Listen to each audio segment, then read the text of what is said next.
हर एक calisthenic beginner के अंदर एक चुल तो रहती ही है कि आखिर एक पर्टिकुलर कैलिस्थेनिक स्किल्स को सीखने में कितना टाइम लगेगा। वैसे हर किसी के लिए ये टाइम अलग अलग हो सकता है क्योंकि सबकी बॉडी एक जैसी नहीं होती है। एंड इसी क्वेश्चन का आंसर मैं तुम्हें अपनी जर्नी से बताता हूँ, जिससे तुम्हें पता चलेगा कि मुझे कैलिस्थेनिक स्किल को सीखने में आखिर कितना टाइम लगा था।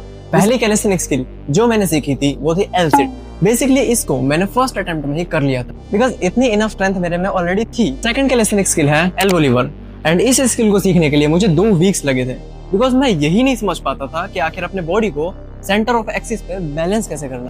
थर्ड स्किल थी हैंडस्टैंड, जो कि मेरा फर्स्ट फेवरेट कैलिस्थेनिक स्किल था, जिसे सीखने के लिए मुझे 5 महीने लगे थे। एंड ऐसे इसलिए कि ना मुझे कोई गाइड करने वाला था, ना ही मेरे पास कोई प्रॉपर रोड मैप था जिसे फॉलो करके मैं आगे बढ़ सकूं। मेरी फोर्थ स्किल थी मसल अप, जिसे सिर्फ मैंने 2 महीने में ही सीख लिया था। ऐसा इसलिए क्योंकि मैं उस टाइम YouTube पे ट्यूटोरियल्स वगैरह देखता था जिसकी हेल्प से मैं प्रैक्टिस किया करता था। एंड तब मुझे समझ में आया कि प्रॉपर रोड मैप का होना तुम्हारी कैलिस्थेनिक जर्नी में कितना इंपॉर्टेंट होता है। एंड मेरी जो फिफ्थ स्किल थी वो थी हैंडस्टैंड पुशअप। इसे सीखने के लिए मुझे बहुत सारे चैलेंज फेस करने पड़े बिकॉज मुझे इसका मैकेनिज्म समझ नहीं आता था।